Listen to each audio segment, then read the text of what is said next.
Well, hey, Ignite Church, thank you for spending a few moments with us in a time of devotion. This is a different take for me and Josh together. Typically, we're just the funny guys bringing video announcements. But today, wherever you're watching this, there's heavy stuff that's on our hearts with the recent news of racial injustice. And just it seems like every time you turn on the news, there's just another story of injustice in some form or fashion. And so, it's been impressed upon me and Josh's hearts personally. And we felt like as we were doing these devotions and filming these, it's like, how can we not address this topic? And so, Josh, I know you've got some quotes that are heavy on your heart and things that you've been hearing recently about all this injustice. Yeah, one of the things that made us think about this, honestly, is that, me and Devin are about, 10 years apart in age.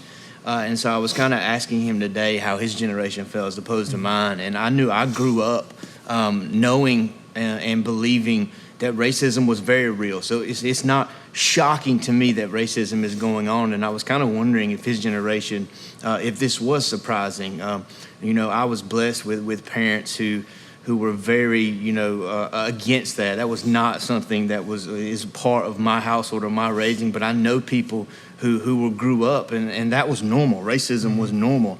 And so some of these things are just really sad to see. And I think, one of my favorite pastors, David Platt, he said it really well. In fact, he quoted Amos 5:23 through 24.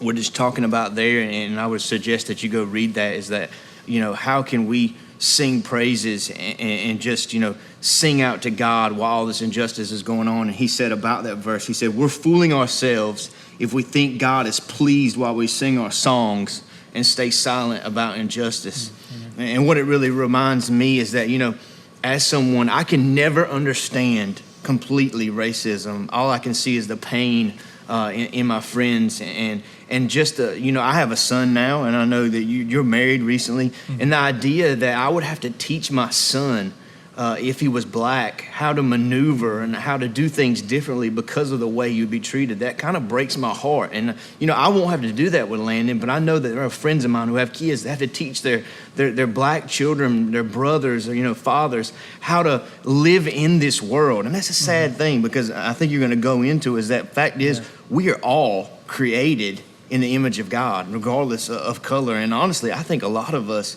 that the people that I talk to, if we saw Jesus come here today, we'd probably be racist against him because he's not this, white Caucasian male, so.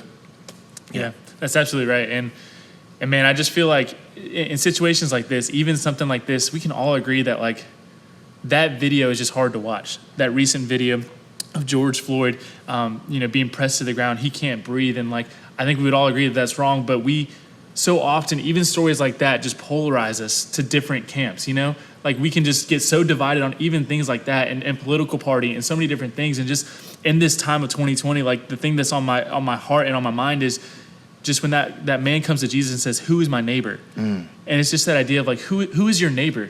Like, it doesn't matter what race your neighbor is. It doesn't matter what political party your neighbor is. It doesn't matter what profession your neighbor has, whether they're a cop or anything else. Like, they're your neighbor and they're worthy to be loved.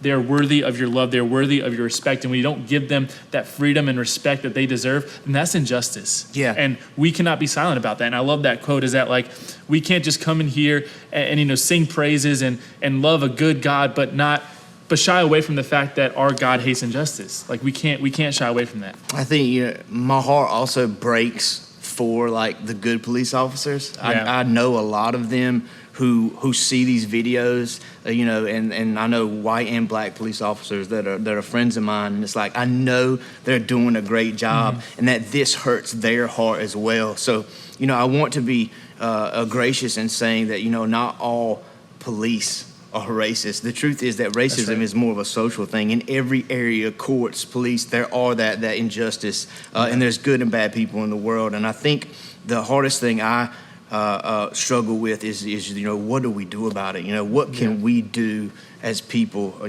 As generation, as me and you come from two different generations. How can we address this issue? And I think part of it is speaking out on this kind of stuff, of telling people that I think Craig showed it a great job in one of his sermons that saying that you can be a Christian or you can be a racist, but you can't be both. There's no such thing as a Christian racist. Those two things do not go together. That's right. And people, they often look to us as pastors for the answers. Like, how are we going to fix racial injustice in our country? And honestly, we can give the easy Sunday school answer. It's Jesus. It's true. Absolutely 100% the power of Christ. But ultimately beyond that, it's like there's not a set answer that we know of in how to fix these issues, except, every opportunity we get is making this known and making this known that this is not okay. Amen. By the Bible standard, by God's standards, it's not okay. And so I love Silent Planet. They say this quote, it says, let's lay down our weapons and let's raise our arms. Let's make every breath a protest in a world where your neighbors cannot breathe. And so let's just live that out.